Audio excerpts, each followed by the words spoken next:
They thought he was broken. A retired canine dog named Storm, once hailed as a national hero, was now pacing in circles, tail rigid, eyes locked onto an empty stretch of drywall in the corner of an old nursing home. Then came the barking, sharp, relentless, echoing through the quiet halls like a fire alarm in the dead of night. At first, everyone laughed it off. Must be a rat in the wall, someone joked. Maybe he smells mold, another added. But then Storm did it again. And again, always at the same wall, always at the same hour.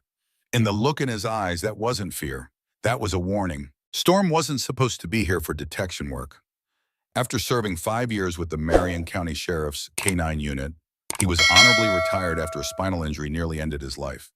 He was now part of a state program placing retired working dogs in nursing homes as emotional support companions. He had been at Maple Oaks Care Center for less than 72 hours when the barking started. Officer Mike Daniels, Storm's former handler and now his full-time caretaker, was used to his old partner's quirks.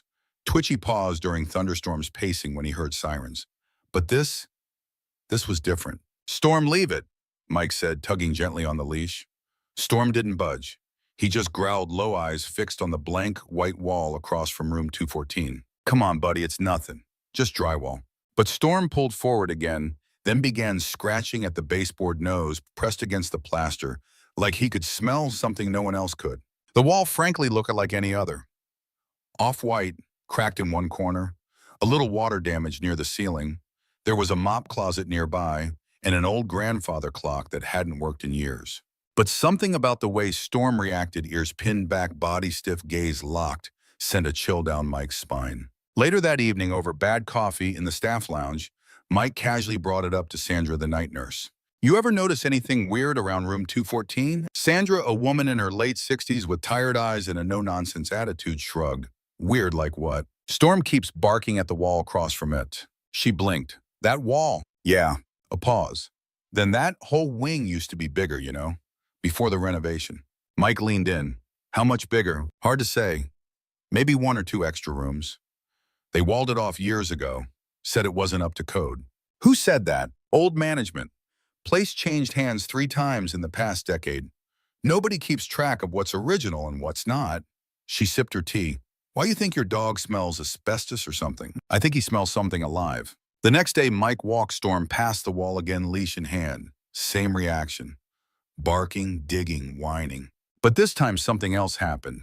An old resident named Mr. Harper, who usually kept to himself, shuffled out of his room and watched silently. "You all right, Mr. Harper?" Mike asked. The old man didn't answer right away. Instead, he stared at the wall, then at Storm, then back at the wall. Finally, he said, "That dog sees what y'all refuse to see." Mike frowned. "What do you mean?" Mr. Harper's voice dropped to a whisper. "She's still in there."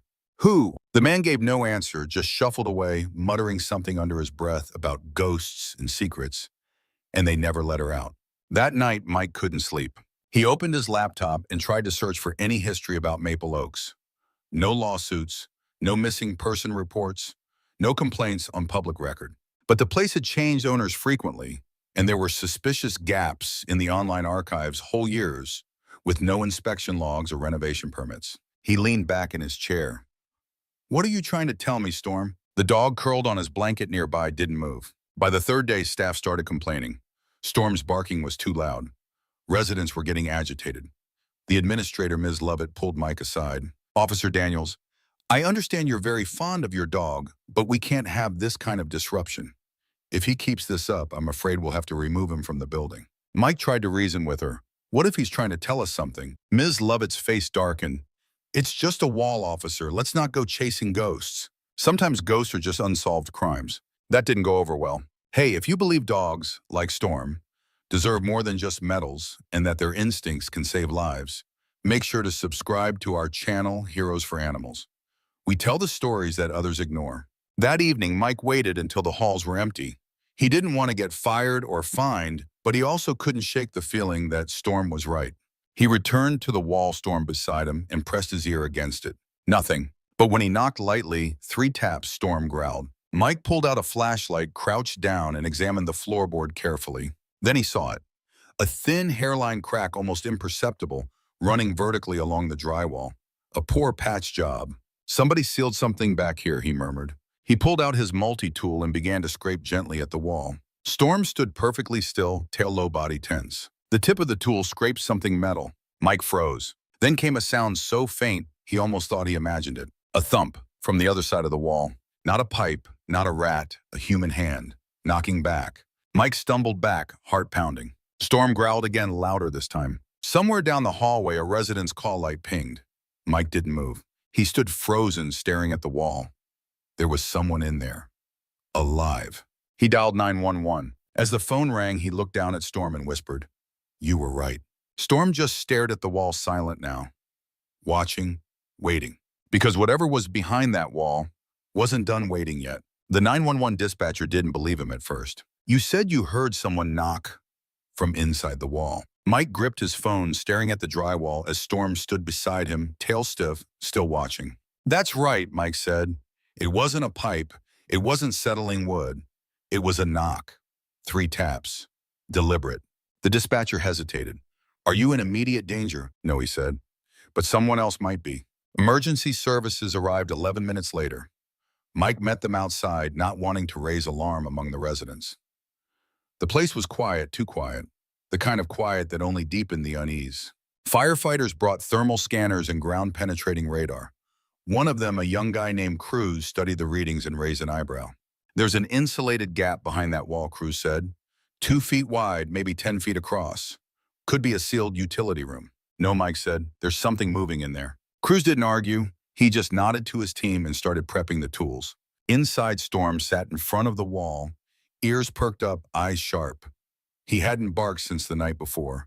It was like he was waiting for permission or a reunion.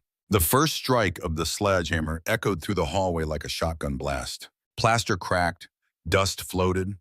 A resident in the distance rang their call bell, likely disturbed by the noise. But Mike couldn't tear his eyes away. It took 4 hits. On the 5th, the wall split. A chunk of drywall fell inward, revealing a small dark cavity lined with rotting insulation and something else, an old wooden panel, like a false door. The firefighter stepped back. "You smell that?" Mike did. A mix of mold, old metal, and something worse, like the inside of a forgotten attic after a storm. They pried the wooden panel loose, and then there she was. She was curled on the floor, her back hunched, skin pale and bruised from time and isolation. Her hair was gray and wild, her eyes wide and darting under the flickering flashlight beam. She looked feral, starved, terrified, and alive. "Ma'am," one of the EMTs called, gently crouching. "Can you hear me?" Her eyes flinched toward him, but she didn't speak. Storm, without waiting for a command, walked forward slowly, ears lowered, and stopped just short of the threshold. Then he lay down. The woman looked at him, and for the first time her expression changed. Her lips trembled, her eyes welled, and she whispered something so soft Mike almost didn't hear it. "You came back." The EMTs moved quickly after that, getting her onto a stretcher, checking vitals, asking questions. She couldn't answer most of them. No medical bracelet. Just a faded cloth dress and a 6-digit number stitched into the sleeve, number 30927. "Who the hell is she?" Cruz muttered. Mike didn't say anything. His mind was racing. How long had she been in there? Days, weeks, or years? She was skeletal. Her wrists had ligature marks, old ones. She had pressure sores and sunken eyes. But somehow she had survived. At the hospital, doctors worked to stabilize her while police began investigating. Mike stayed behind at Maple. Maple Oak is sitting alone in the break room with a lukewarm cup of vending machine coffee, and Storm curled at his feet. He thought back to the night nurse's comment. That wing used to be bigger. He opened his phone and pulled up the old blueprints again. Sure enough, there it was, a room labeled Room 309, listed on plans from 1994. But on newer maps, it was gone, erased, as if she had been erased with it. The next morning, detectives arrived. The media hadn't picked up the story yet, but it was only a matter of time. The administrator, Ms. Lovett, looked pale as she spoke with them in her office. "I've only been here 3 years," she said. "We didn't even know that room existed. It wasn't on any of our documents." One detective, a tall guy with a Boston accent, asked, "In your maintenance logs?" Lovett swallowed. "Incomplete. We inherited a mess when we bought this place." Mike knew she was scared, but fear wasn't guilt. Someone else knew about that room. He returned to speak with Mr. Harper, the old man who'd mentioned she's still in there. This time Harper was waiting for him. "She have gray hair?" Harper asked, real thin. Didn't talk much. Mike nodded. Harper looked away, his eyes misting. She's still alive after all this time. You knew her. Not her name. None of us did. Just called her the quiet lady. She was here when I moved in back in '06. Used to sit in the garden sometimes. Never talked. And then she just disappeared one day. Folks asked about her. Staff said she moved facilities, but I knew. I knew that wasn't true. Mike frowned. Why didn't you say something? Harper looked at him raw and tired. Who would believe me? I've got Parkinson's. Sometimes I forget my grandkids' names. They'd say I imagined her. Mike didn't respond because he might have said the same thing until Storm started barking at a wall no one else noticed. That night, Mike sat with Storm by the window of their small apartment above the fire station. I don't know what they did to her, he said quietly, but someone put her in that wall and expected her to never come out. Storm nuzzled his leg and rested his head on Mike's foot. Whatever comes next, Mike whispered, we see it through. 2 days later, a break came. The 6-digit number on her sleeve. It matched an internal patient catalog from a defunct private healthcare firm, Pharmaco West. The firm had been subcontracted in the early 2000s to run experimental elder care studies under the radar funded by private investors. Most of their files had been sealed after a civil suit in 2008. But one thing stood out. Patient 3927, Grace L. status unstable response, reassigned to off-site observation. There was no forwarding address, but a surviving administrator listed in the lawsuit, Edward Kinney. And guess who had served as the director of operations at Maple Oaks in 2009? That's right, Edward Kinney. The hospital released a statement saying that the woman, presumed to be in her 80s, remains in critical condition, but is expected to survive. They didn't release her name because she still hadn't spoken more than 5 words. She refused to answer any questions, except when Storm visited. Mike brought him once out of instinct. He thought maybe it would comfort her. And it did. When Storm entered the room, Grace L. turned her head for the first time all day. Her expression changed, her lips parted, and she whispered, he found me. Then she fell asleep, clutching the side of Storm's harness like a lifeline. Back at Maple Oaks, room 309 had been torn apart. The police sealed the area as a crime scene. Investigators were combing through years of forgotten files and ignored inspections. Mike stood in front of the torn drywall with Storm at his side. I don't know how you knew, he said, but you knew. Storm sat quietly, his gaze fixed on the empty wall. Then slowly he turned and walked away as if to say, there's more to find. And Mike believed him. Because in a place like Maple Oaks, walls didn't just hide mold and wiring. They hid secrets. The woman in the wall had a face now. A nurse at St. Anthony's Hospital was checking vitals when the elderly patient previously listed as Jane Doe suddenly muttered something under her breath. Not a random sound, not gibberish, a word. Or maybe a name. Grace, she whispered. The nurse stopped. Grace, is that your name? The woman blinked slowly, her hands trembled, but her lips curled just slightly as if she'd pulled something out from the depths of a fog that had swallowed her for years. Later, when Mike visited with Storm, the nurse told him, she said her name's Grace. Mike nodded. It fits. But still, there was no last name, no social security number, no relatives listed in any national registry. Nothing. It was like she'd been erased on purpose. That night, Mike sat in his truck outside the hospital with Storm asleep in the passenger seat. He flipped through his old notebook, scribbling possible leads, timelines, names. Grace, Pharmaco West, Edward Kinney. None of it added up yet, but something inside him told him they were all connected. He picked up his phone and called a friend, Detective Ronnie Taylor from the old Missing Persons Division in Eugene. You remember Pharmaco West, Mike asked. Ronnie exhaled. Yeah, that was a mess. Clinical trials in nursing homes, under-the-table deals with assisted living facilities. Most of it was buried under sealed settlements. You ever hear the name Grace L. tied to that mess? A pause. Can't say I have, Ronnie said. But now you've got me curious. At Maple Oaks, the atmosphere had shifted. Room 309, now fully revealed, was sealed off with police tape. Investigators came and went, snapping photos, scanning for fingerprints, and lifting decades-old floorboards. Residents whispered. Staff avoided eye contact, and the administrator, Ms. Lovett, looked like she hadn't slept in days. Mike sat with her briefly in the cafeteria, trying to make sense of the bigger picture. You've run this place 3 years, right? She nodded. Since 2022. And before that, 2 short-term managers. I never met them. Honestly, I took the job because I thought it'd be quiet, peaceful.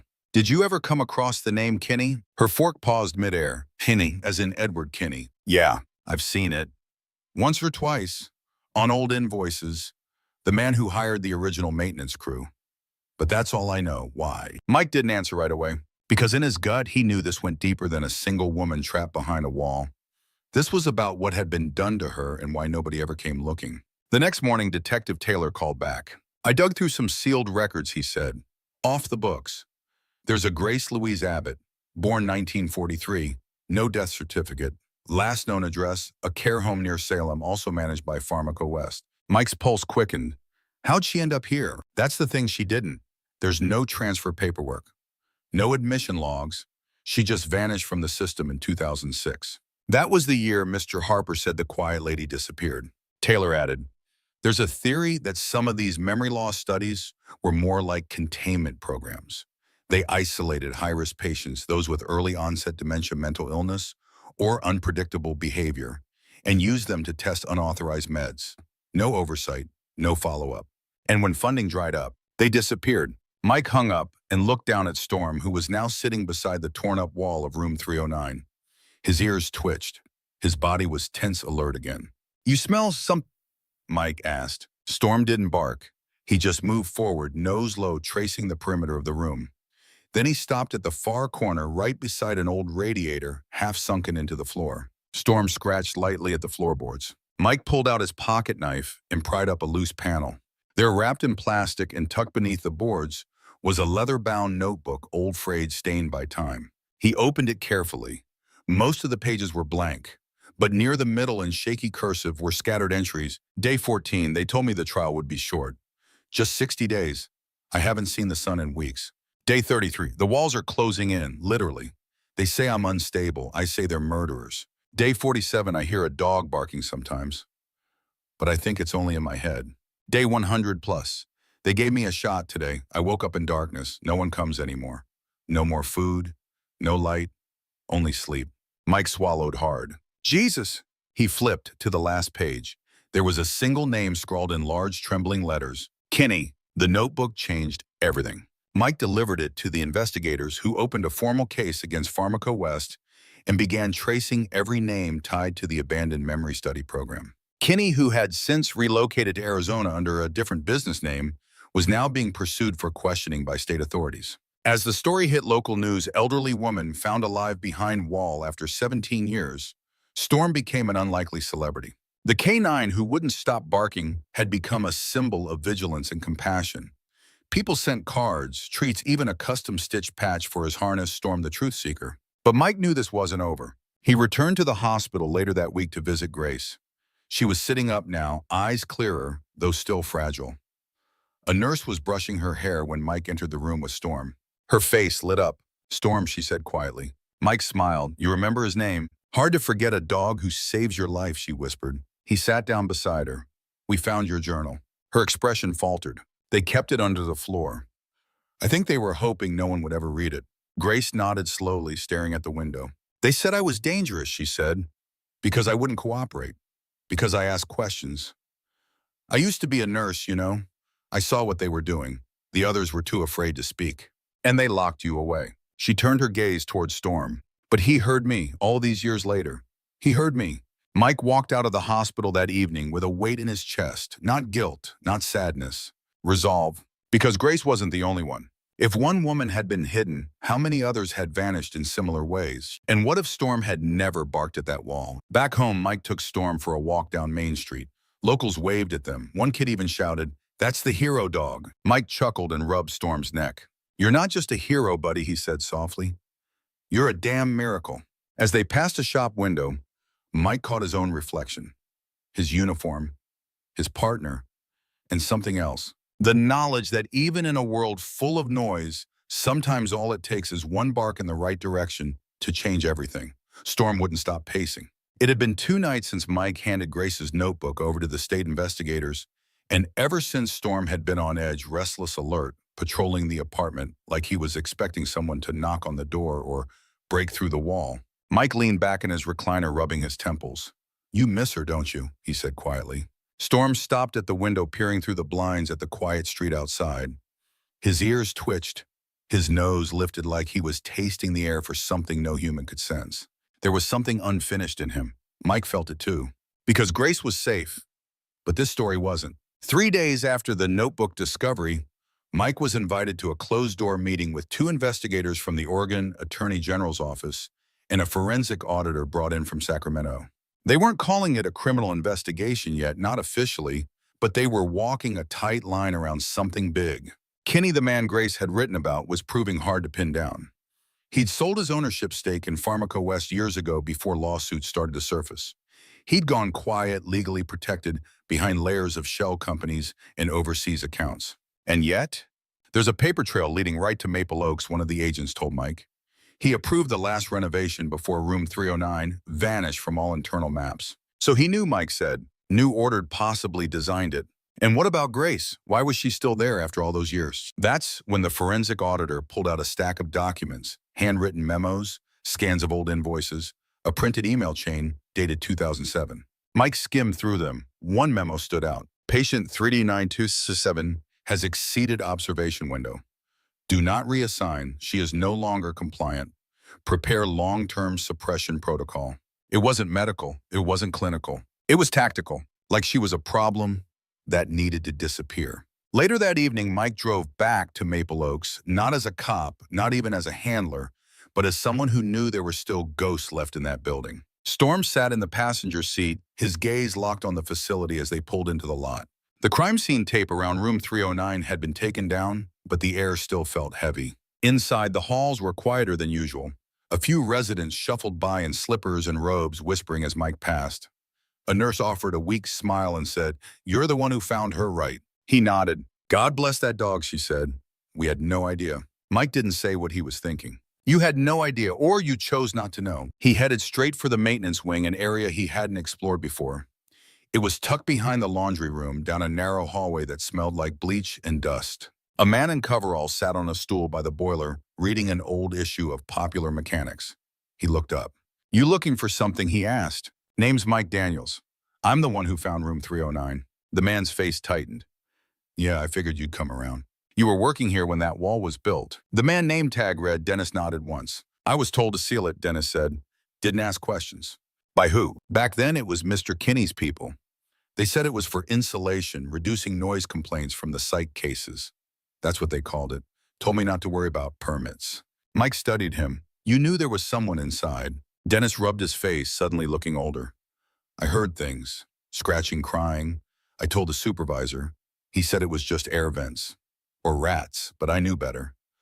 Hell, I almost tore it open myself once." "Why didn't you?" Dennis looked up at him, guilt written across every line of his face. "Because I didn't want to lose my job." Mike didn't judge him, not out loud, but in his chest there was a pressure building, grief mixed with fury. How many people had chosen silence over truth, and how many more Graces had been buried in drywall and forgotten? He walked out of the maintenance wing in silence, Storm trotting beside him, steps light but tense. Then Storm stopped, at a different wall, opposite the back cafeteria. He stared, then barked. Mike froze. "No," he said out loud. "It can't be." But Storm wouldn't move. His ears perked up. His front paws scratched at the trim. Same behavior, same intensity. Mike looked around. No residents nearby. No staff in sight. He pressed his ear against the wall. Nothing. Then, a sound. Not knocking this time. A hum. Barely audible. Like an electric buzz or a mechanical rhythm. He grabbed his flashlight and examined the molding. And there it was, in a seam where there shouldn't be one. A poorly patched crack running down the corner joint.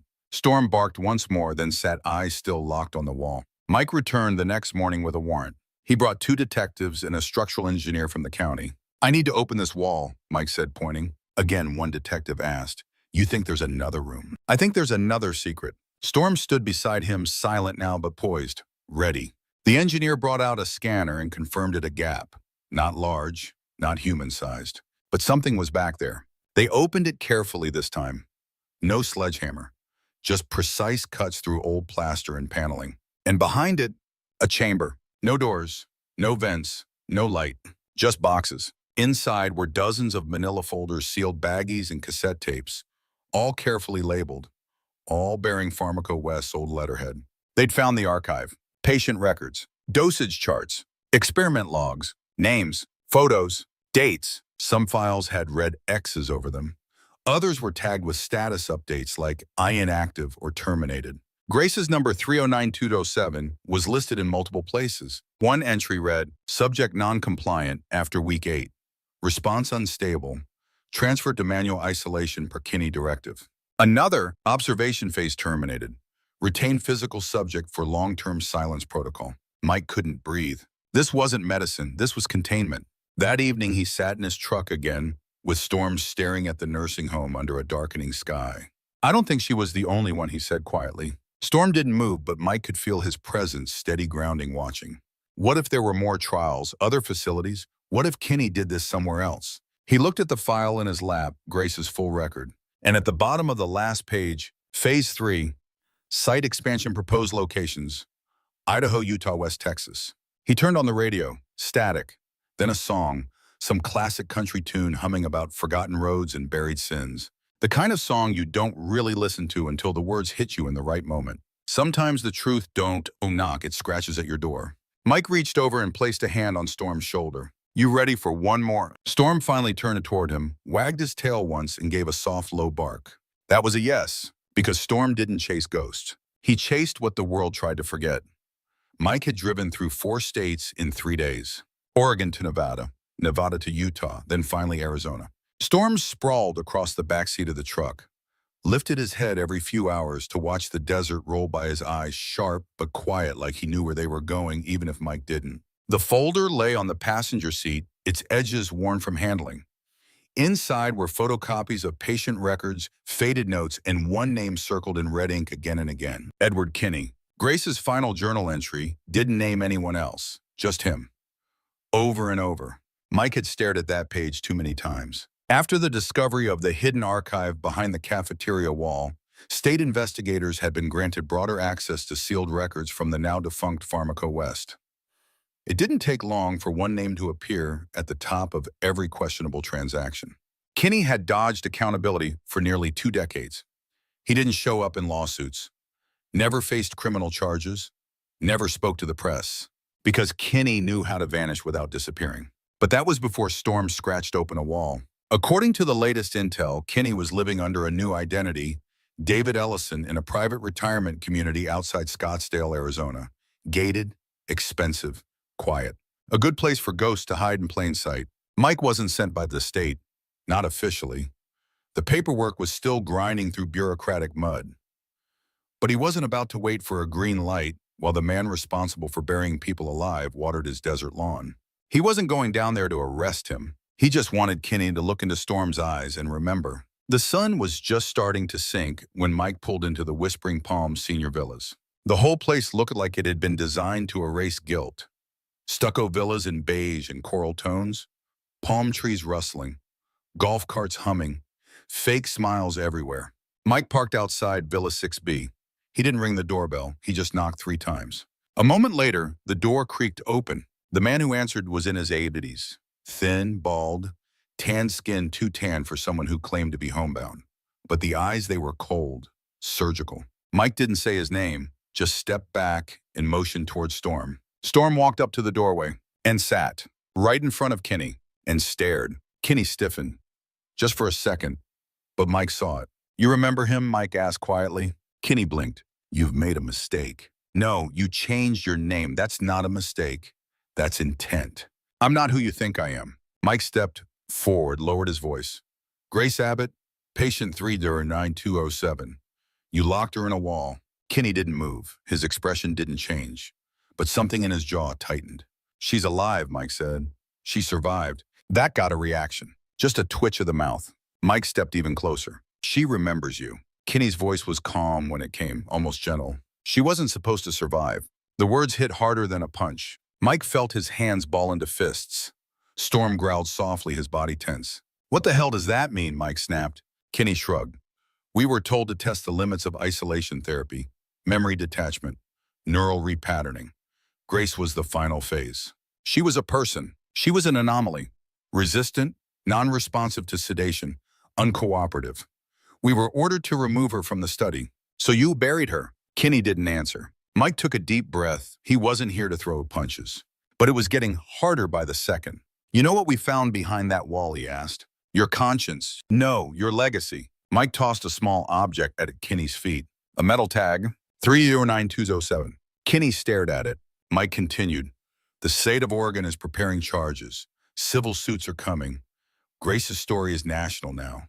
Your name's going to be back on every headline. I have lawyers. You're going to need them. Kinney nodded slowly, then stepped back and started to close the door. Before he could, Storm stepped forward and barked one sharp, earth-shaking bark. Kinney froze. The door hung half open. He didn't look down. He just said dogs never forget. Then he shut the door. Mike stood there for a moment. Storm let out a low whine. He didn't even flinch, Mike muttered. No apology, no regret. But as they walked away, he noticed something strange. A man in a golf cart watching from across the road. He waved. Mike waved back politely. But something felt off. The man wasn't a resident. His posture was too upright, too alert. Back at the motel that night, Mike stared at the ceiling fan running the encounter over and over in his head. Why didn't Kinney deny it? Why admit she wasn't supposed to survive? Because he thought he was untouchable. Or because he wasn't afraid. Storm curled up at the foot of the bed, still as a statue. Then came the knock. Mike jumped to his feet. He opened the door slowly. A man in a baseball cap stood in the hallway. Mike Daniels. Mike nodded. I'm Agent Cole, Department of Justice. We need to talk. They sat down at the tiny table beside the motel microwave. Agent Cole placed a folder on the table.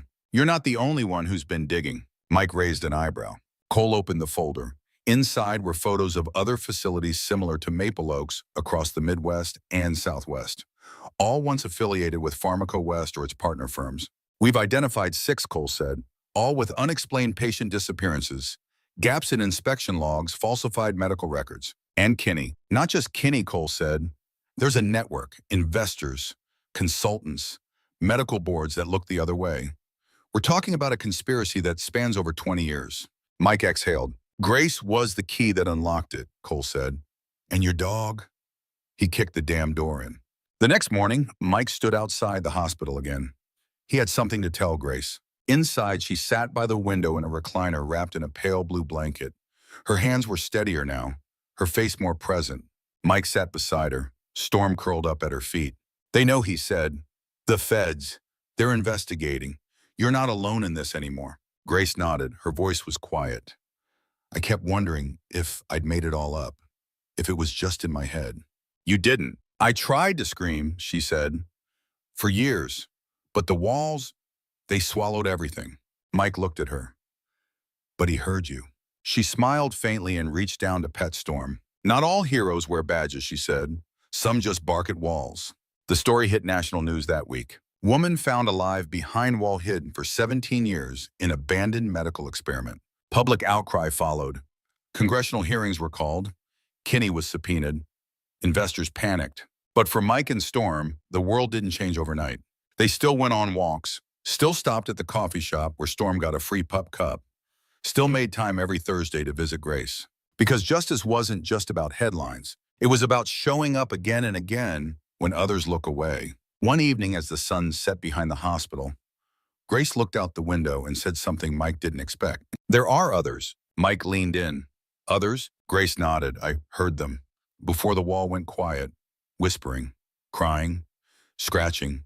Maybe it was my mind, maybe not. Mike looked at Storm, who was already sitting up alert again. He didn't speak, because they both knew what came next. The story wasn't over. Not until the last voice behind the wall was heard.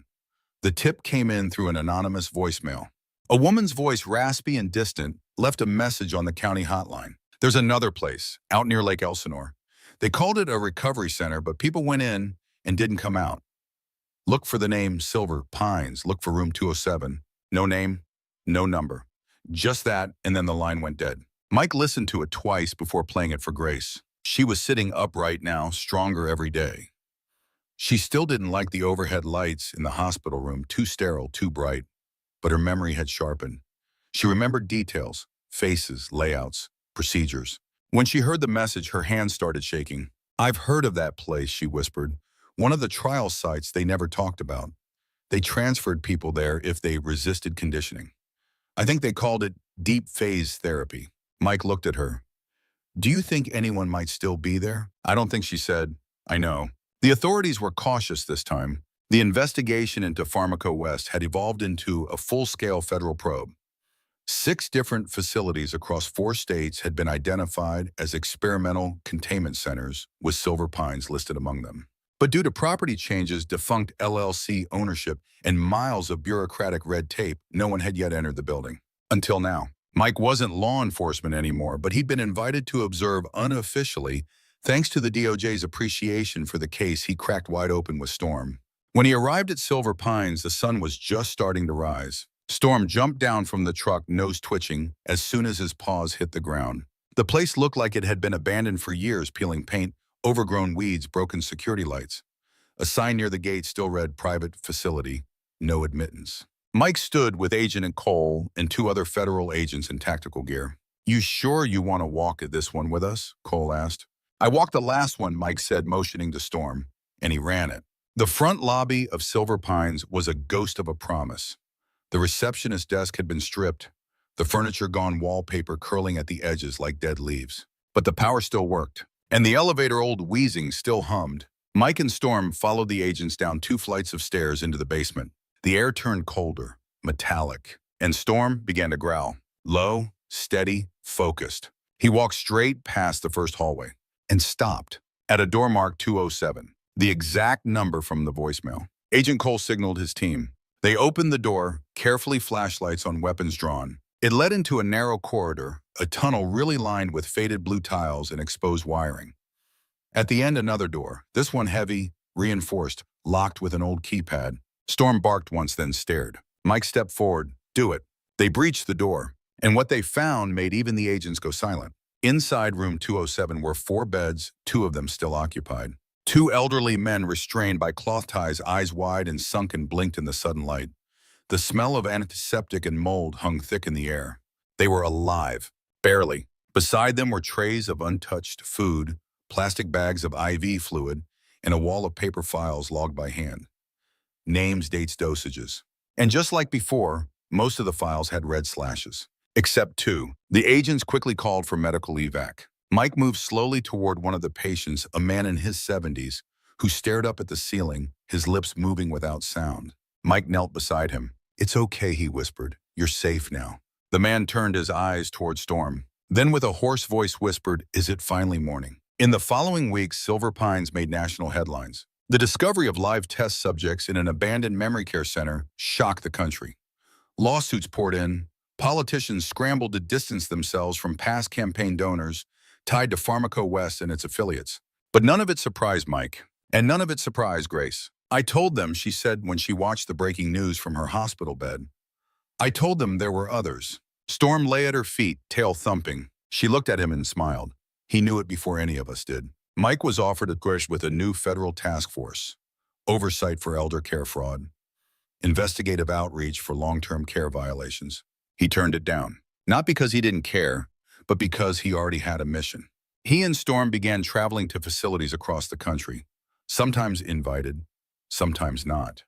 Storm would walk the halls, sniff the baseboards, watch the walls. Sometimes he barked, sometimes he didn't. But wherever they went, people listened now. And that was the difference. One afternoon in spring, Mike brought Storm back to Maple Oaks. The facility had new ownership, new staff, new rules. Grace had been moved to a care home nearby where she received full-time support and daily visits from a nurse who, unlike the old ones, actually cared. Mike walked through the halls with Storm passing familiar rooms. Room 214, the cafeteria, the corridor that used to be blank but now had a window and sunlight. When they passed the old site of room 309, Storm stopped, then lay down, silent, calm, as if to say, "We did what we came to do." That evening, Mike sat on the porch of the care home with Grace sipping iced tea. Birds chirped. A breeze rolled through the pines. Grace looked at him. "You think they'll ever be punished, the people behind it all?" Mike shrugged. "Some will, others won't, but now the world knows." Grace nodded, her voice soft. "And knowing is where healing begins." Storm barked once, almost like agreement. She reached down and scratched behind his ears. He never gave up. "No," Mike said, "he never does." Storm passed away 2 years later, peacefully, at home, surrounded by people who loved him. He was buried beneath a tree behind Mike's cabin with a simple plaque that read, "Storm, he heard the voices no one else did." Mike visits the grave often, sometimes with coffee, sometimes with questions, and always with gratitude, because it was never about being a hero. It was about not turning away. Today, Mike runs a small nonprofit called Voices Unheard, dedicated to investigating neglect, abuse, and hidden crimes in long-term care facilities across the U.S. The first thing you see on their homepage, a photo of Storm. Beside it, a quote, "Justice starts with listening to the ones who can't speak." Thank you for following this journey. Storm's story isn't just about one dog or one woman. It's about how easily we forget the most vulnerable and how important it is to pay attention when someone or something refuses to stay silent. We'd love to hear your thoughts. Do you believe dogs can sense evil? Or maybe even the truth? Let us know in the comments, and if this story moved you, please share it. You never know who might need to hear it.